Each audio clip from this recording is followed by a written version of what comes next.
ওয়ালাইকুম আসসালাম। হ্যাঁ ভালো আছি, তুমি কেমন আছো? হ্যাঁ ভালো আছো না? আচ্ছা তুমি কার সঙ্গে আছো? ওই মাদার চোরের সঙ্গে।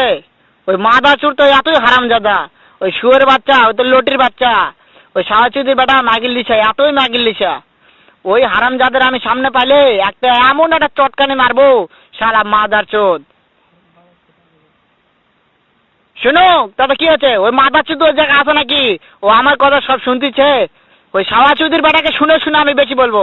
শুয়োরের বাচ্চা, শুয়োরের বাচ্চাকে আমি একটা এমন একটা চটকানি মারবো, শালা শুয়োরের বাচ্চা, লটির বাচ্চা। তাই নাকি? ওই শুয়োরের বাচ্চা আমাকে মারতে চায়? শুয়োরের বাচ্চাকে আমি দেখা সাক্ষাৎ হলে বলে শুয়োরের বাচ্চাকে আমি এমন চটকানি মারবো, মাদার চোদ।